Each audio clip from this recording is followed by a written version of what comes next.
Jonny Swanny. That's my name. All right, there we go. We're live.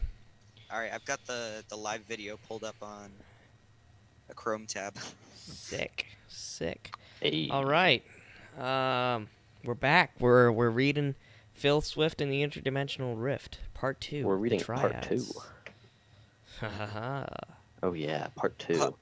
Okay, do you guys know who the Triads are? No. No. They are the largest organized crime group in China. Okay.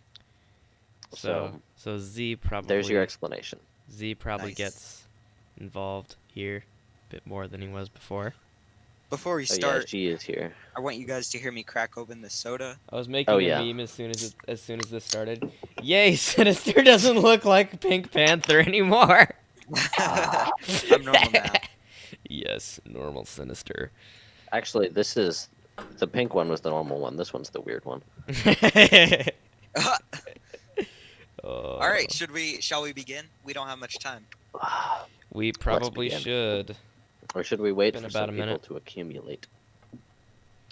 I mean, we're at 4 concurrent viewers, so you know. All right, that should be fine then. Yeah. Okay, who's gonna start? I'll begin. Part 2, The Triads. Chapter 6, The Flex Plan begins. The short meeting continued to the length at which I am debating whether or not I am just in calling it as such. That would be short. The final conclusion was this. Phil Swift, protector of the Earth and the multiverse, must travel the world in order to reclaim the missing 5 Flex Seal family products. The missing 5 Flex Seal family of products in order to patch, bond, steal, and protect all of existence from the ever-expanding interdimensional rift. Oh my god. All of while fighting off the attacks of the Separators who seek to bring about universal cosmic destruction by means of Yeth, the universal cosmic destroyer. First, Phil would travel to China seeking the counsel of Xi Jinping. I don't know how to pronounce his name. I Xi think it's Jinping. Xi Jinping. Xi Jinping, and the only surviving tube of Flex Shot. Passage of time. Passage Yeah. of time. Perfect. I need to fix my microphone settings after that. All right. When Phil's plane landed in China, and after a number of hours of airport regulations, as well as autographs, photos, and hugs from local fans, a Obviously. man, of course, who wouldn't want a hug from Phil Swift? Yeah. A man was waiting for him at the regulatory compliance release terminal. He held up a sign that displayed the name of Phil Swift. This man was instantly recognizable as Jack Ma. Do you guys know who Jack Ma is? He's Asia's most successful businessman. He went missing in China. Really? Yeah. He Because- spoke out against the Chinese government, and now he's been missing for 2 months. That is Damn. ironic because that's kind of what happens in the book. Oh no. Anyways, I don't want to spoil anything. Okay. This man was instantly recognizable as Jack Ma, but being a lower businessman to him, Phil paid this no mind and treated him as any other. Of course, because Phil Swift is better than Jack Ma. Mr. Philip Swift Hang on called just a out sec. now and then. There's a video on YouTube with the title "The Moment When Elon Musk Realized China's Richest Businessman Was Completely Stupid." Oh yes, he's quite stupid, at least in this Quite book. stupid. Big stupid, with 2 O's. All right. Mr. Philip Swift, he called out now and then. After a moment, Ma found his target and called a final time. This time with a slightly different manner of pronunciation, by which he intended Phil would understand that he had been spotted. Mr. Philip Swift. Hi, Phil Swift called out to Ma. Phil Swift here for Flex Shot. The two greeted each other and began to make their way to the limousine by which Phil would be taken to meet Xi Jinping, for, as I would have hoped that you had assumed by this point, a meeting had been arranged. Phil, I must say, Ma began as they hopped into the limousine. At first, Phil had figured that it was Jack Ma that would be driving to meet Xi Jinping, but as it turned out, he simply wanted an excuse to talk privately with the creator of the Flex Seal family of products. I'm quite a fan of your business practices. That's Flextastic, Phil agreed as the car began its journey. That's fantastic. That's Flextastic. That is very flextastic. Okay, Oh. that was... What? Sorry. Okay. Sorry. Back onto the How story. did you ever manage to become so successful? Ma asked, pulling out a small notepad and a golden fountain pen.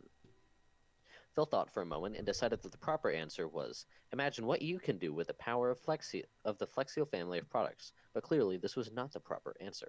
Of course it was the proper answer. What are you talking about? Okay, yeah, I guess it was. Ma did not notice the fact that this answer made absolutely no sense and began to record the conversation verbatim on his notepad. The course of the conversation continued without much deviation, as Ma seemed eager to learn of some vital secret that Phil possessed, blind to the fact that it was truly his awesome smile, natural-born ability to pitch incredible products, and the products themselves that made him such a proficient man of business and sales. I'll spare you the details of the conversation itself, as it was rather monotonous, and if it ended yesterday would not have been any too soon. At least, that was the case until Jack Ma presented Phil with an idea of his own, almost as if to be granted his worthy businessman approval. What if, Ma said, turning in his seat to face Phil, we put all of the sick people into cages and put them on display? Phil looked on, shocked but not surprised. Disease museum, Ma added. Oh my god. Ma added as if he were tying a bow around his excellent business idea. What do you think? Well, Phil began uneasily. However, the limousine came to a somewhat abrupt halt, and a moment later Phil's door was open and he was saved from his need to respond to such an openly outrageous idea. The two climbed out of the vehicle, and Phil shook Ma's outstretched hand before parting ways. Phil led in... Okay, sorry, somebody just texted me.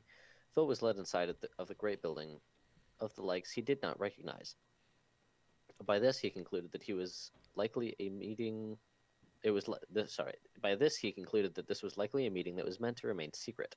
He was ushered into a side, or perhaps rear entrance, from where Phil had been led. He did not know where the front of the building was, and down a number of great hallways, lined on each side with empty conference rooms, in which great tables lay lined with chairs across the entire span of the rooms. Eventually, through the small vertical window present in the door, Phil noticed one room that was not empty, for inside he met the anxious gaze of Xi Jinping. Dun dun dun. All right. Who wants to read chapter 7? Ooh, pick me. Alright, Okay, Knuckle. go ahead. Okay. Wait, who wants to voice Xi Jinping? I don't care. Why don't you do doesn't it, matter. Sinister? Because I think Jonathan's doing Phil, right? That's right. Yeah. Yes. Yeah, okay. Hang on. I'm also doing Elon. Instead, he looks like one of my gotcha characters. And he's a dum-dum play claps gotcha and line? roast. That was all Bon. Summation says, boy, I got the Pope after me. It's funny AF. He is China's president, not just a businessman. He might have to come into the story sometime. Miska Muska Mickey Flex Tape. Okay, that's all the chats. Chapter 7, Xi Jinping's Apology. The door to the conference room in question was opened by one of the men who had led Phil to the room, and Phil stepped inside. Phil. Xi began, even before Phil had the time to sit down. He began in such a tone that Phil immediately knew that something was wrong. I've done something gravely wrong. Wait. Phil began. Sorry, go ahead. You speak English? No. Xi responded, shaking his head. I only speak Mandarin Chinese, but Mr. Swanberg has chosen to allow me to speak English because he is late. What? Nice. That's amazing. What?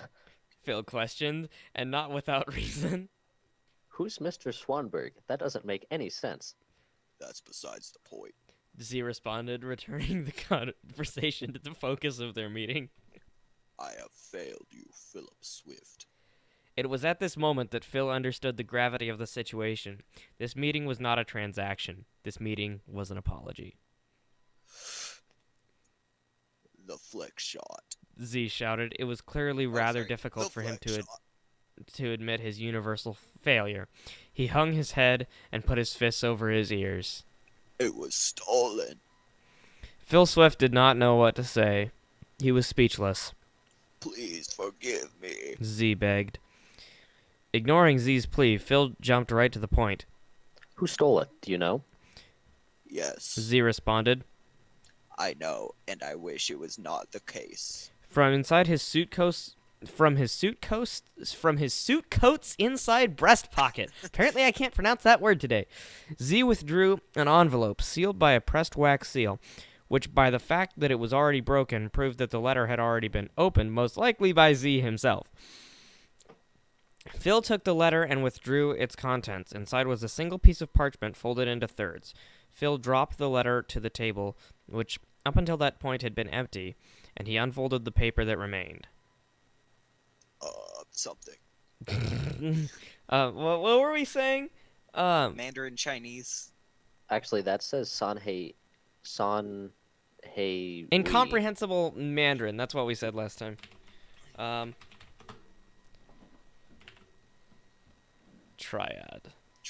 Oh, triad. Ooh. It was the triad. Was all that was written in the middle section of the paper, and, for that matter, all that was written on the paper. The sun he hot. Z added, confirming. Okay, sorry, that's pronounced sane, like Sane. insane. Sane Hei Wei, The sane hey we. I think. Z added, confirming Phil's previous assumption. The triads. Phil related. Yes. Z agreed.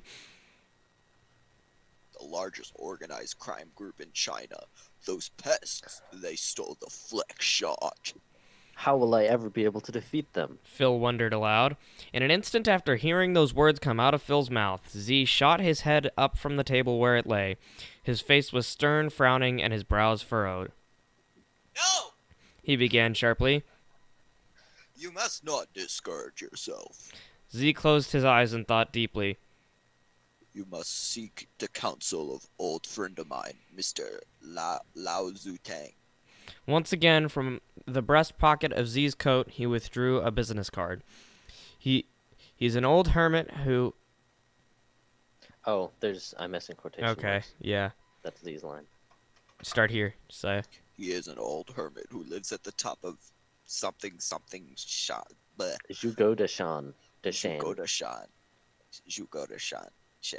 A great mountain to the east. Find him, and he will train you to become a great fighter who will defeat Sane He something. San Hei Wei. By the way, Zhugo de Shan in Mandarin Chinese, all that it means is fictional mountain. Nice.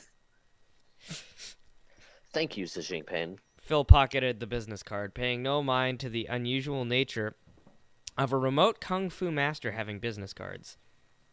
Although you may have nearly forsaken me, you have given me the necessary means for complete and total success, which will completely obliterate the organized crime group known as the Triads. Good. Z concluded, standing up out of his chair as Phil had done and bowing deeply to him. Now, Phil Swift. Go! Phil bowed back to Z and promptly left the room with ultimate determination. Your victory shall truly be truly awesome. Z bid as Phil marched out of sight. Okay, Sinister, you want to take this next chapter?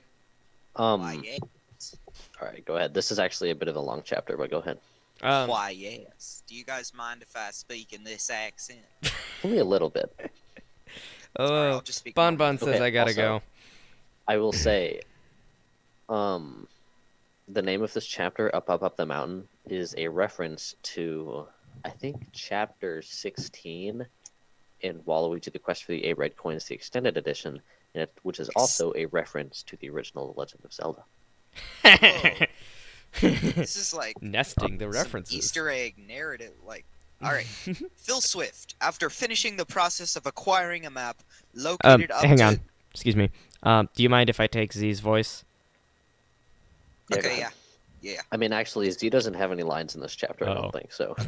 Up fictional mountain or something. and routed his quest. For much of his journey, he made use of public transit systems. He hired a taxi, for which he had paid with the signature and a photo, per the driver's request, and was driven to the base of fictional mountain. Okay, hold on. You'll meet a new character at the end of this chapter, and I would like to do his voice. Alright. It was a great mountain, as was described by Z, but not great in the sense that it was simply acceptable or good. No, the mountain that lay before him was truly great, and its majesty occupied his attention for the better part of a quarter of an hour, in which he simply looked onward and upward at the next challenge in his quest. Phil considered its peaks, its slopes, its valleys, and its features in order to best plan his route to the top. Excuse me. In doing so, he noticed that he could have so easily mistaken for a simple feature of the rock, or perhaps could have been completely oblivious to. What it was that he had noticed was the slightest and most faint line of rock that had snaked and coiled its way around the many peaks of the mountain and reached the highest point at the end. This was path to his destination. With his gaze, Phil followed the path of the trail to where he hoped to find its beginning, which, as it turned out, lay not 20 yards from him, though he had not noticed it before and compared it to the immense rock that lay before him. Pardon the Phil took a- interruption. I need Go to ahead. read chat. Tunimation says, I can't watch right now. I might probably watch in like 30 minutes or something. I'm sorry. I'll be here in 30 minutes or so. We're gonna like not be streaming in 30 minutes because Yeah, we have to end at 3, I think. yeah, I have to. I We like kinda have to bounce at 3 because we planned to start at 2. And then I learned at like 1:45 that I needed to watch my brother at 3. So Why can't he yeah. just join the stream? Because that's a very bad idea. He's 5. I mean, entertainment value, though. The number of times he'd leak my real name. That's true. Not like everyone here doesn't already know it. I mean, yeah, but still. Phil took up a Phil took up a good stick for walking and made his way to the start of the path, which was unlabeled and given no other feature apart from the statue of a dog, which stood about 3 feet high and was weathered to the point of being nearly unrecognizable. Phil began his journey up the mountain, but only within the first half a dozen paces did Phil hear a faint voice over the wind, as if being whispered into his ear. Philip Allen Swift. Oh yeah, you do the voice. The voice Philip began. Allen Swift. You have passed into my realm as I have foreseen, and I bid you welcome. I know what you think, and shall answer your question. Indeed, I am the one you seek. I am Master Lao Zhu Tang. I warn you that the path you have begun is perilous and will require the utmost limits of your strength and ability. If you fail now, your quest will be for naught, and you alone can bring us salvation from Yeth, the universal cosmic destroyer. Wow. Just as mysteriously at it come, the voice had finished, leaving Phil more aware of his solidarity. He felt alone apart from the personification of the path that lay before him. It said nothing, but Phil felt its evil. Phil continued along the path. Nothing rang in his ears, save for his own footsteps. Nothing rang in his ears save for his own footsteps against the rock, dotted with old dead leaves. And so it was in his mind, empty, save for his own footsteps. His mind wandered with him and slowly drew him along his journey. Phil remained in the state of mind for the next half hour, winding clockwise about the side of the first and greatest peak, until a vast chasm nearly swallowed him. Clearly, his mind came back to him, and he was safe from the depths which lay in shadow, not 2 paces away. He considered the length of the chasm and took a few steps back. Running, he leaped with all the force he could bring himself to exert, soared above the unknown heights, and finally struck the far edge of the chasm with his chest. Instantly, Phil grabbed with his outstretched arms He felt something, a root, a stick, a rock.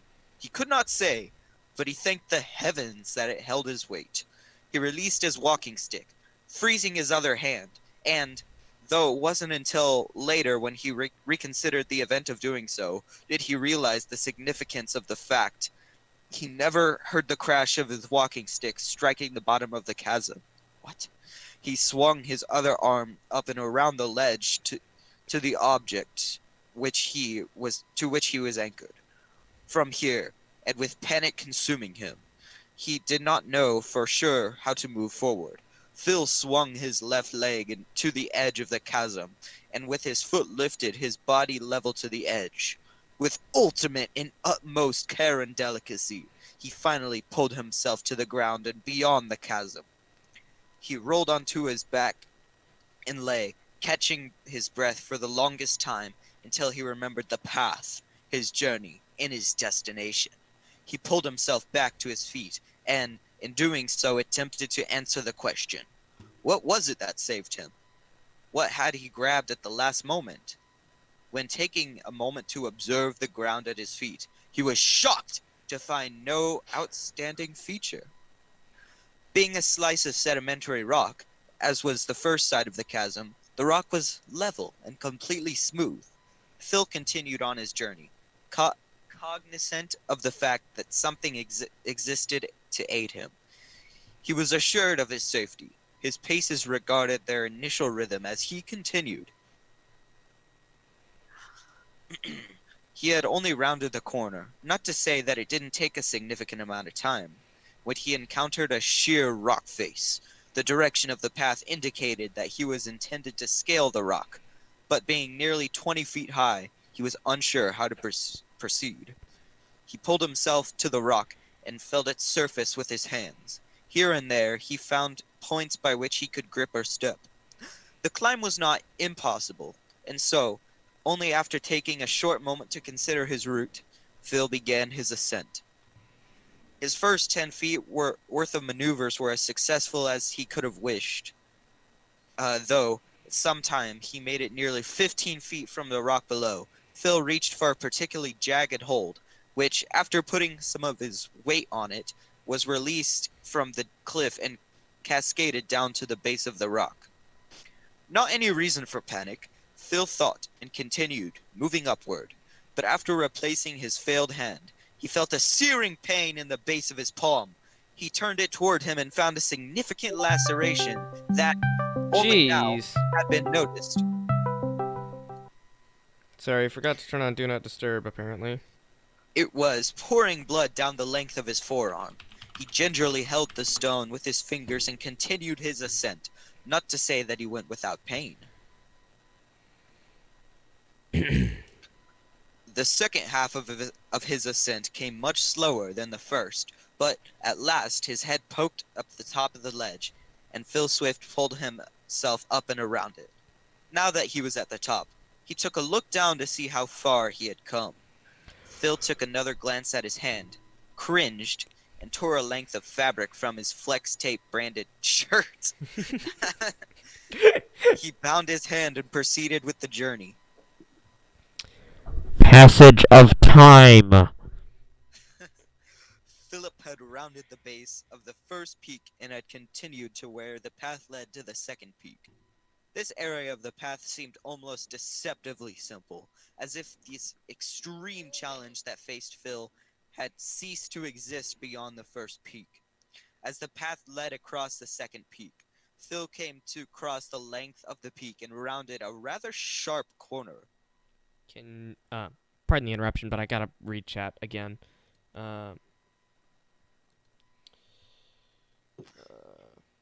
No, till what time do you have to watch? My brother. Could be till 3:30, could be till 4. I don't really know. I want to stream. Also, I think Scooby-Doo should be in the sequel if you ever make one. Oh. And Shaggy. Josiah Fillingham, welcome to the stream. Haven't seen you on here before. We've got 6 viewers right now. Knackle. I think Toon brings up an interesting suggestion. Would you be able to pick up the stream again after you're done watching your brother? Potentially, but I have things that I should do because of finals. Sure. I kind of want to go ride my bike at some point today. All right. I mean, if you don't, if you Yeah, can't, then that's no yeah. biggie. But I thought it would be an interesting idea. Yeah, it's a good idea. I don't think it would work today. Okay. Also, coming up, this is where we. Actually, never mind. I was gonna say you're gonna meet here, but I'll let you figure it out yourself.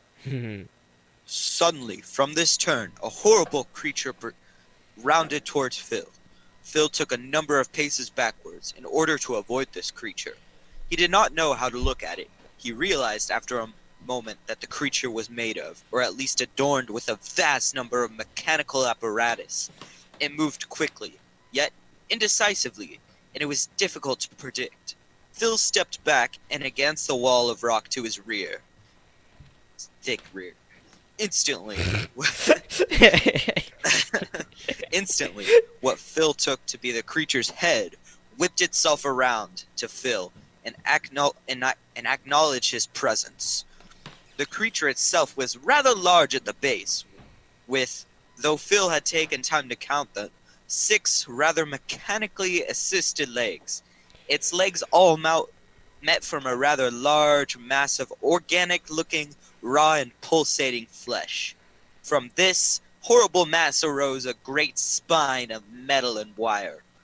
This spine, if it could reasonably be called that, snaked its way up through the air until reaching another, smaller mass of raw, dripping flesh into which a number of mechanical apparatus had been implemented. This was the creature's head. Its face was equipped with an incomprehensible tools for seeing, hearing, tasting, and smelling, and whatever unknown sense this creature possessed. Atop its head was a great adornment from which the 3 ornamental spikes protruded into the air. With the spikes, the creature stood nearly 7 feet tall, though its spine remained partially coiled. From its spine extended 4 mechanical arms. One pointed at Phil. A deep, raspy voice came from the creature's face. I don't care who does this voices. Oh, okay. You know my name, Philip Shift. The creature's voice was truly horrible, and it tapped a deep, unconscious nerve in Phil's mind. He felt sick, scared. His body began to convulse uncontrollably, and he sank to the surface of the path. A familiar, It would be interesting if you comforting sank voice into spoke the to Phil, surface of the path. as if whispering over his shoulder. This creature is the creator of your struggle and your pain. He is not really here. Fight back. The voice had dissipated, and Phil was left alone with the creature that now loomed overhead. The dripping mass of organs was now its head lowered itself to Phil's face. Phil's eyes would not blink, and could not break their gaze from the terrifying creature. Phil forced himself to speak, though almost unconsciously. Gabba. He could not finish, but something inside of Phil forced him to expel the rest of the horrible word from his throat. Gabagool! The creature withdrew its head and stepped away from Phil and drew back its arm as though it was ready to strike Phil. With all of his strength and concentration, Phil rose to his feet and lunged at the High Chancellor Gabagool Supreme. The cantation of Gabagool was caught by the wind and was carried away into nothingness. Phil fell to the ground and struck the surface of the stone. The pain and confusion that had previously riddled his mind vanished, along with the High Chancellor Gabagool Supreme. Phil turned and saw the empty air that Gabagool had previously occupied, sighed, and pulled himself to his feet. Okay, do you Phil- guys remember who High Chancellor Gabagool Supreme is? Isn't he the guy who's like summoning Yeth from the interdimensional rift? Yes. Okay. And he's the leader of the Separators. Okay. Then what is Yeth? Is Yeth like their monster or whatever? Yeth, he's Just sort of just like a an force intangible of evil just a force that of is only destruction. unleashed after the interdimensional rift is opened. Yeah. Gotcha. Wide I enough. can't really answer that question though, not fully. Not fully. Yeah. All right. Not because I don't want to hide any information from you, but because there is no information to tell. Yeah. Phil continued along the path, and though he did not find such an occurrence that had scain him, That's supposed to be shaken. I don't know thought how so. that Shaken him so much, he noticed that the path was much less worn where he now walked, much less traveled. He rounded the second peak and eventually reached the third, at the top of which waited, like, how do you say that? Lao Tzu Tzu Tang. Lao Tzu Tang. Excuse me. He walked along the path for nearly an hour. He was tempted to assume that the worst of his trials had come to an end, but in effort to avoid jinxing himself, he continued without remark. A rock, no larger than his fist, came falling from the mountainside above. He glanced to see what might have dislodged it, only to see himself staring back down at him. Ignoring this, Phil continued walking, somewhat agitated. A few paces later, he noticed a trail of blood that lay along the path in front of him. He looked about, finding no source of blood until remembering his hand, which had begun to bleed once again. He turned around, seeing the same dotted line continue far past the point of his first recognition of it, and in the distance the small figure of himself. Phil continued walking. He understood that something was happening. What it was did not matter to him, for he intended only to ignore it and press forward with his journey. A moment later, the weight of Phil's feet grew inexplicably, and his trudging became impossible. He tripped over one foot and impacted with the path. As soon as he did, he saw the mountain, but not from the ground where his body lay, but from a great distance in height. It seemed small to him. His struggles would have seemed inconsequential from his perspective. He heard the wind, the birds, the usual rhythms of life from this height.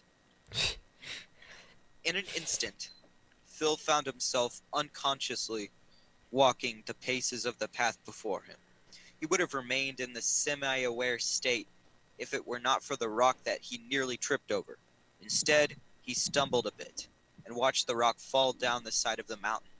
After a moment, however, his gaze broke from the stone and he found himself looking up at him.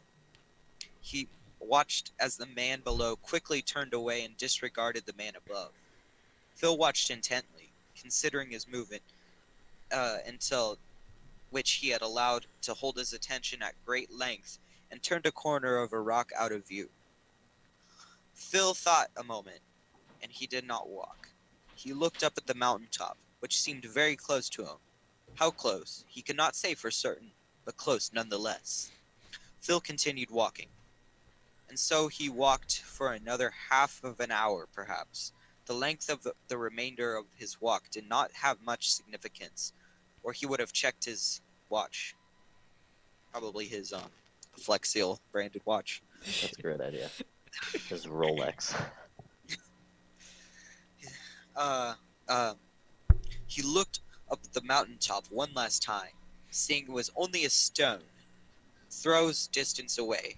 He walked to the final paces of the path, where he had reached a familiar statue of a dog, similar to the one he had encountered at the base of the mountain. And so he arrives. Said a voice over the wind. Phil rounded the last corner, which led him to the very top of Zudu's. Zugo Deshan. Hugo Deschamps. He stood That's in how I'm front of. pronouncing it. I really don't know. He stood in front of the arch with which he would enter a level, grounded camp, perhaps the size of a tennis court. To his immediate left was a small enclosure fashioned in the style reminiscent of similar buildings to East Asia which he assumed acted as the lodgings of his host.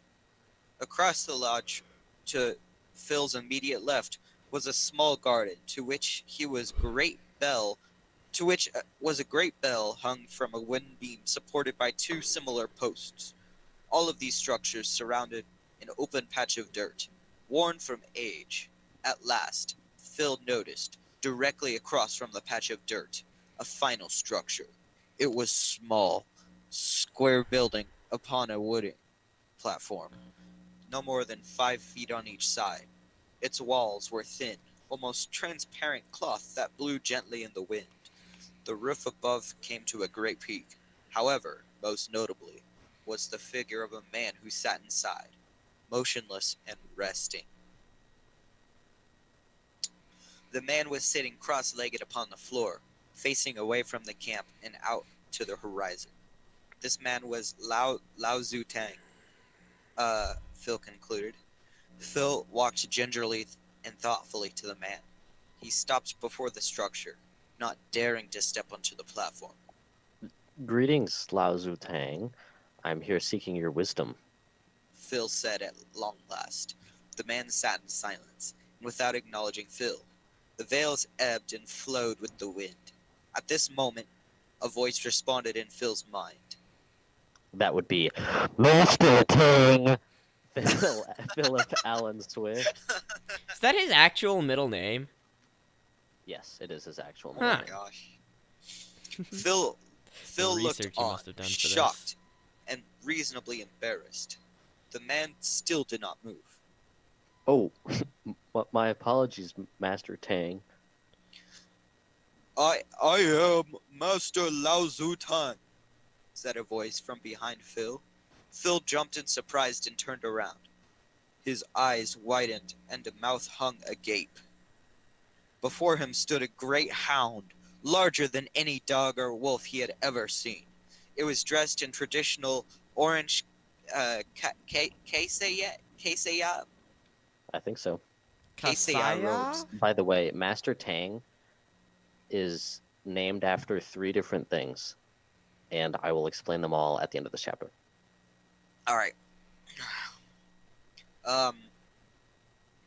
Wolf robe stood nearly 7 feet tall and about 3 yards away. In dusty gray fur blew the wind.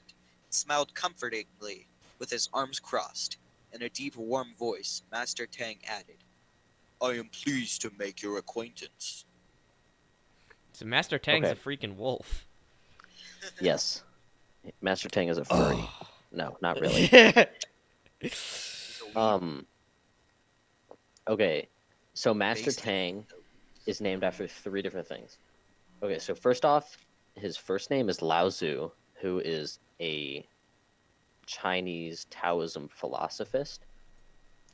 And a lot of the dialogue that Master Tang says in the following chapters are actually quotes, like famous Lao Tzu quotes. Hey, so I just got a pop-up on Zoom that said 2 minutes left for something.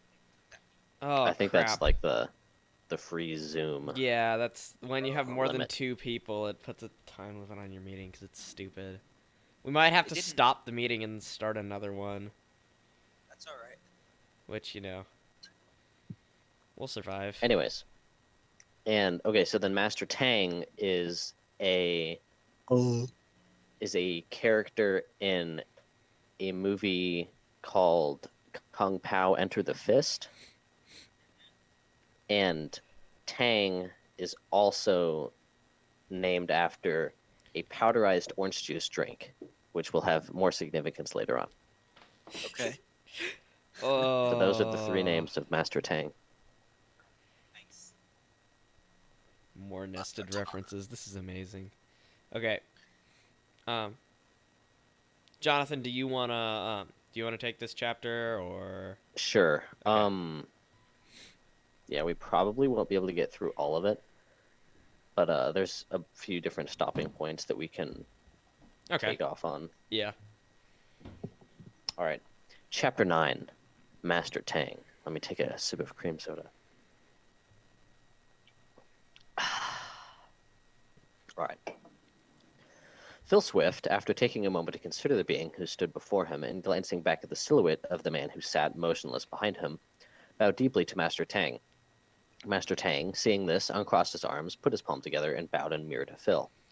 I have waited a long time for this moment, Master Tang said to Phil after recovering from his bow. Oh, dang it.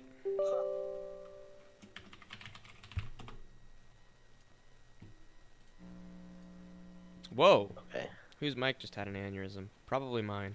I don't know. Nope, that's the wrong thing. This one. There we go. Okay, Hey. cool. I have waited a long time for this moment, Master Tang said to Phil after recovering from his bow. Phil finished his bow as well and opened his mouth to speak, but said nothing. Come, interrupted Master Tang. Let us talk. Master Tang motioned with his hand to the small house. Passage of time. Passage of time.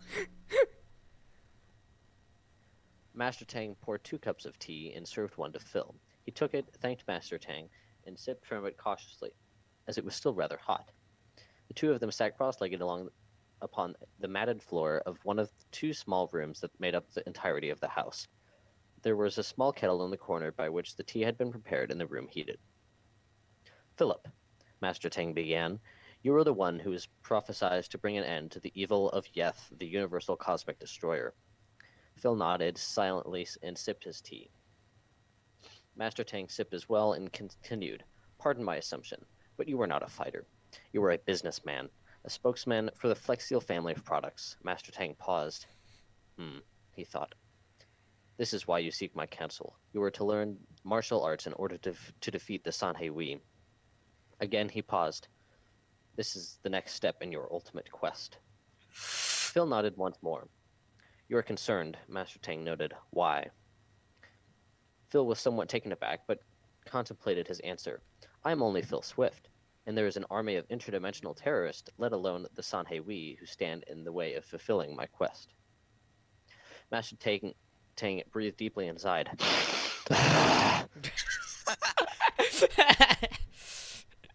You are troubled by the evil High Chancellor, Gabagool Supreme. In the trials of this mountain, you have seen a glimpse of his power. Of the power he possesses, and you notice how feebly you believe yours compares. Again, Phil Swift nodded. Master Tang exhaled once more, and said, comfortingly, the soft is the hard and the weak the strong. There's a Lao Tzu quote, if you're looking for him, by the way. This is what you must come to learn. Master Tang took another sip of his tea, and in doing so relinquished his comforting demeanor in place of that which Master Tang took another sip of tea, and in doing so relinquished his comforting demeanor in place of that of the teacher fate had called him to be. I will teach you martial arts, but more importantly, I will teach you the true power. That true power lies in wisdom and courage, not control. Do we begin now? Phil asked after a moment's thought. Do not worry yourself with the passing of time. Passing of time. Passage of time. Passing of time. Do not worry yourself with the passing of time. After all, nature does not hurry, yet everything is accomplished. There's another Lao Tzu quote. Master Tang assured. Now is not the time to begin your training. Now is the time to rest. Not many would possess your charisma after the trials of Hugo Deshan. Master Tang acknowledged Phil's injured hand, smiled, and asked, How is your tea? Flextastic. Phil responded, though softly, as he did not think the moment permitted for his usual energy. He nodded and sipped from the small ceramic cup once more. Master Tang nodded. Good. Very good. Very Very good. he said, and sipped from his own cup again. Passage of time. How much is left in this chapter? There's too much to finish today. Okay.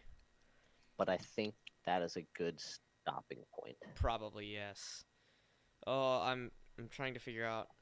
So, should I just like write down somewhere that we're on page 67? Yeah, I'll text it to the group. That's what I'll do. Seven viewers. Passage of time. On page 67 of Phil Swift in the Interdimensional. Passage of time.